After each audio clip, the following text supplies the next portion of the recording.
Hello everyone and welcome to another UFC event review. This is for UFC 199. Before I start the review itself, I do want to say something that I didn't say on my last video because I'd actually recorded and filmed that video before I'd found out about the thing that happened, which I'm going to tell you now. Muhammad Ali passed away. For those of you who don't know, he was one of the best boxers ever and went from being a great boxer to a great man.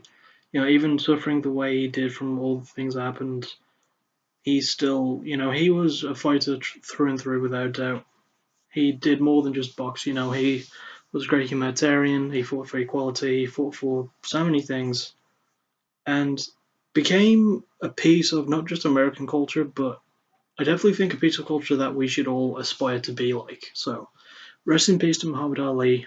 The world really is worse off without you. Now we move on to the event itself. The main event being a rematch between Luke Rockhold and Michael Bisping. But we're obviously, as always, we start with the undercard fights. So let's go with the first one, which is Alex Caceres against Cole Miller. Alex won by unanimous decision. It was pretty much a complete sweep for him. He outstruck Cole Miller everywhere. Granted, it has been a while since Miller last fought, but he did not look as good as he normally does. And there even came a point in the third round where he started taunting, and that did not help his case at all. So, yeah. But yeah, it was a clean sweep for Caceres. And bizarrely, Caceres was the one going for the takedowns, despite the fact that the one that would more benefit from a ground game is Miller. He's got great submissions, and it surprises me they didn't try to take Caceres down, even when he knew he was being outstruck on the feet. So, I know. But yeah, really good win for Caceres, or Bruce Leroy's nickname, which is just one of the funniest nicknames ever. So, well done. We now move from a one-sided sweep to a one-sided beatdown as Jessica Andrade defeated Jessica Penne about halfway through round two, pretty much doing the same thing over and over again until it kind of worked. She had the first round was kind of like this. Andrade would have Penne against the cage, would start landing really good punch combinations. Penne would pull in for a clinch, land a couple of knees, maybe a kick or two, then push away. This was rinse and repeat throughout the entire round, pretty much. Then the second round, it came to a point where it was happening again, and Penne just couldn't take it anymore, and she lost by TKO on the feet, which is a TKO loss I always enjoy seeing. They're being outstruck and there's no need for them to hit the ground to do more damage. So, really good call by the ref there. I don't remember who the ref was for that match, but he made a good choice. Excuse me.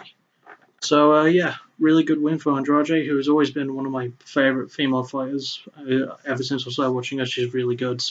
Keep an eye out for her. She's going to go places.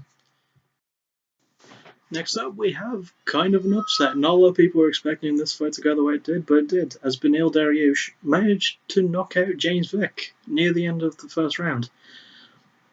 Now, James Vick, this is a lightweight fight, and James Vick is 6'3". That is very tall for a lightweight. Also, not to mention, he was on an undefeated streak, pretty much. He had 9 wins and no losses. I guess the only proper loss he had was probably on that Ultimate Fighter season he was on about 4 years ago now. That would be season 15. And he lost to Michael Chiesa by knockout.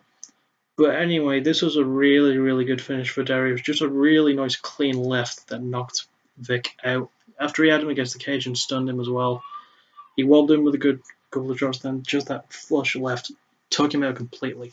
It looked amazing. And I think it re-established Darius, considering he's kind of had a bit rocky since he came to UFC, but I definitely think he's re-establishing himself as a good talent, so that's good. And we finish off the undercard with probably the best fight on the undercard, in my opinion. And before anyone says it, no, I couldn't really watch any of the Fight Pass fights. You actually have to pay for those. So anyway, Brian Ortega versus Clay Guida. Oh my god, how did this fight end that way? Okay, pretty much I'd say Guida was winning the entire fight. He was outstriking Ortega, landed a lot of good takedowns because Guida is a guy who moves around a lot. He's always moving. Very good wrestler. And in the fourth round, within the last minute, there wasn't long left from what I remember, Ortega landed a great shot on Guida. It was a good punch. Then swarmed on him. Then there was a moment where Guida tried to duck away to move, but Ortega saw it coming and landed a knee right on Guida's jaw, knocked him out. It was an insane finish and a great fight in my opinion. I really enjoyed it. Didn't win Fight of the Night because one of the ones on the Fight Pass card won the Fight of the Night, but I sadly couldn't see that. As I mentioned, I don't get to watch every fight. I get to watch a lot, but not all of them, so I can't review the entire event. But hey, really great performance by Ortega. I mean, he's been doing really well for himself. I'm really proud of him personally, and I can't wait to see more of him.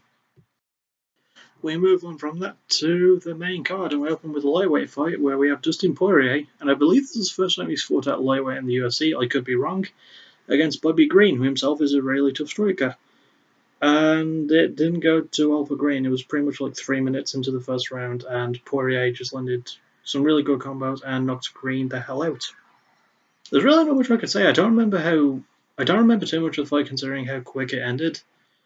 But it was a good finish for Poirier, I remember that much, and I definitely think it was kind of the pick-me-up he needed after his loss to McGregor, a year ago, maybe more, longer than that, but really good fight from Poirier. Always a good performance from him, always is.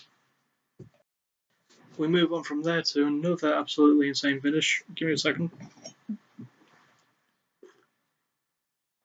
That's a lot better. I had some really bad gas coming up. From air trapped. No. Anyway, we have another insane finish and another really good fight as well. Dan Henderson versus Hector Lombard. Both at middleweight, which is weird because you never normally see Lombard at middleweight, but the dude is just he's a muscle essentially. Lombard is just muscle. That's pretty much what you can see him as, but he puts it to good use. A lot of his finishes have come by knockout. And another one almost in this fight. Almost. He landed. It was ended like a minute and a half into the second round. And oh my god. Sorry about that, got a little bit distracted, hence the cut. Anyway, Lombard was landing some really good shots, actually rocked Henderson, which is something you rarely ever see in mixed martial arts for Dan Henderson, considering he's got a really iron chin. And as Lombard was swarming, Henderson countered with a head kick, which pretty much knocked Lombard out. Then he followed up with a back elbow, then two more elbows on the ground, and Lombard was out. And it was an absolutely great finish and an amazing comeback. Amazing to think that Dan Henderson is as old as he is, and he's still kicking. No pun intended there. But always good to see him. He's a true legend in the sport, and he's still going. Hard to imagine. Next up, we have another one-sided sweep as Max Holloway defeated Ricardo Lamas by unanimous decision. Really good fight for Holloway. He looked like he always does. He looked clean. He looked crisp. Rocked Lamas a few times. Almost finished him a couple of times. Just kept Lamas against the cage. Kept working him with every facet that he could think of, kicks, punches, mixing up really well to the body, to the leg, to the face. Just really well done from Holloway. It's always impressive to see someone fight like that who mixes it up so well. Speaking of which, I said that twice, I know. Max Holloway won by unanimous decision. Pretty sure I said that, but moving on. We have the co-main event as it's the closing of the book, shall we say. As Dominick Cruz and Urijah Faber fight for the third time. A rivalry going back nearly a decade. For those who don't know, they first fought in the WEC and Faber won by guillotine choke. Then they fought again in the UFC about 4 years later, in 2011. And Cruz was the inaugural Bantamweight Champion at the time, and he won by unanimous decision. 5 years later, pretty much, they fight for the third time, and Cruz wins again, proving why he's the champion. I mean, no one fights like he does at all. He cuts so many angles, he moves in so many weird and different ways that you never know what to expect. He's got a huge repertoire of strikes, a really good grappling game. And he just demolished Faber for 25 minutes, and it was really good to see. It was kind of like the performance he put on against TJ Dillashaw, but 10 times better, And my standout moment of the fight, personally, was when Cruz landed a left on Faber and knocked him down. That was just perfect precision and perfect placement, really. So yeah, good decision win from Cruz there, and sorry about that, my cat is disturbing me. but at least he made it into the video. And now we move on to the main event.